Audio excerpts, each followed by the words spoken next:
Chirang Public School first time ni takai moनसे celebration खालामदों annual celebration तो नंगौ आं दिनैहाय नैबे प्रग्रामाव मीडिया नोंथांमोनहा फैनानै जोंनि प्रग्रामखौ कभारेज खालामफैनायनि थाखाय आं गासैबो स्कुलनि जानानै आरो मेनेजमेन्टनि जानानै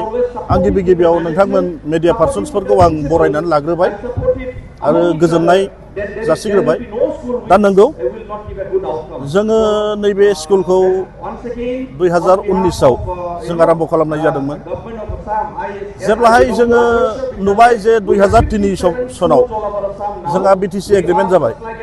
दा बे बीटीसी एग्रीमेन्ट जानायनि उनाव मोनफानिफ्राय जोंनि चिरां बिसेसके काजलगावखौ डिस्ट्रिक्ट हेडक्वार्टार हिसाबै डिक्लेयार खालामनाय जाबाय दा बे हिसाबै गोबांथार government अफिसफोर court कासारि DC office SP office गासैबो मोनसेनिफ्राय मोनसे फैजोब्बाय तो जों नुबाय जे चिराङा जुदियो मोनसे समाव बे काजलगाव बा बे खाथि खाला ओनसोला गोदोसोनानै थानाय एरिया बा मोनसे गन्डगलनि परिबेसजों विभिन्न दावराव दावसिजों जोङो मोगा मोगि जाबोनांदोंमोन जायनि थाखाय गोबांथार जोंनि प्रतिभा गोनां एबा जायफोरा पटेनशियेल गोनां जोंनि इयुन जोलै उन्दै उन्दै गथ'फोरा गोग्गो आरो गोजौ सोलोंथाइ लानायनिफ्राय एसेब्लाबो गाहायाव थानांनाय बादि जादोंमोन दा नैबेखौ साननानै जोङो गोबांथार बै समनि इन्टेलेक्चुवेल्सफोर जायफोर जोंनि दैदेनगिरि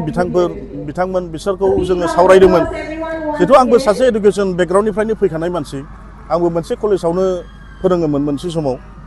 तो बे हिसाबै जों सावरायलायनानै बेयाव माबा मोनसे खालामनो हायो नामा बेखौ जों सावरायबाय जों गोबांथार कलेजफोर स्कुलफोर गायसननायनि जों प्लेनिंखौ लानाय जाबाय गिबियाव नंगौ जों बेयाव मोनसे कलेज गायसननायनि प्लेनिं लादोंमोन किन्तु बै बोसोरावनो जोंहा मिनिस्ट्रि अफ HRD बिनिफ्राय जायखौ बुङो NCT national council of teacher education बिनिफ्राय जोङो मोनसे टीचार ट्रेनिं कलेज खुलिनो थाखाय पारमिशना 2 years माने 2 बोसोर B.Ed कलेज खुलिनो थाखाय पारमिशनखौ बै समनिफ्राय बन्द खालामदों आरो बेनिफ्राय बेराफारसेथिं सरकारनिफ्रायबो प्राइभेट गभर्नमेन्ट जिथुनाखि प्रभिन्सियेलाइज खालामनायनि प्रसेस बेफोरखौ मोनफानिफ्राय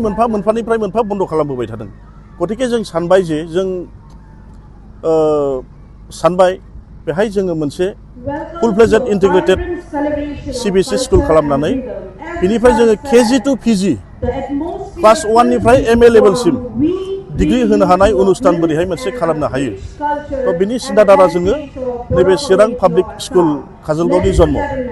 जोङो 2019आव बेखौ नारानाथा जागायदोंमोन 17 जन छात्रफोर लानानै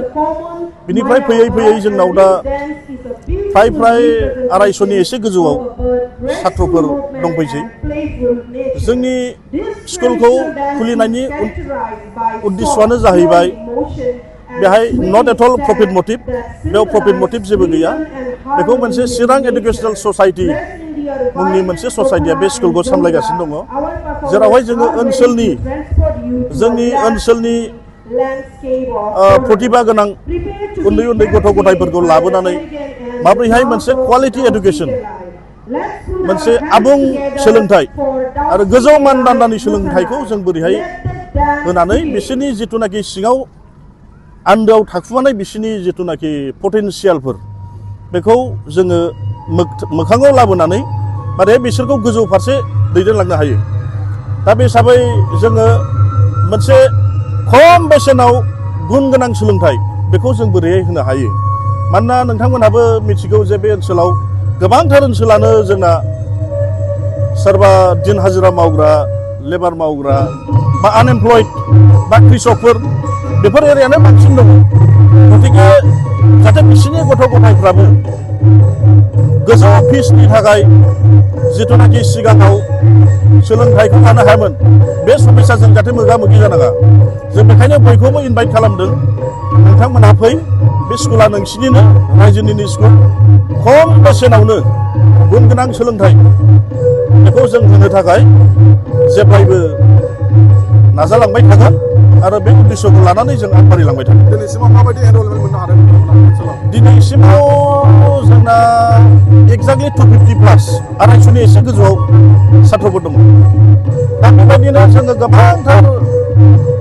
बेबायदि साथ्रफोर दङ जायफोर माने फाइनान्सियेल प्रब्लेमनि थाखाय सोरबा मान्थलि फिस होनो हायिनि थाखाय दा बेफोरखौ जों कनसिडार खालामनानै जोंनिनो गथ' जोंनो बेंनांगोन जोंनो लांनांगोन होननानै जों बिसोरखौ बेबायदिनो आगबारिलांगासिनो दङ।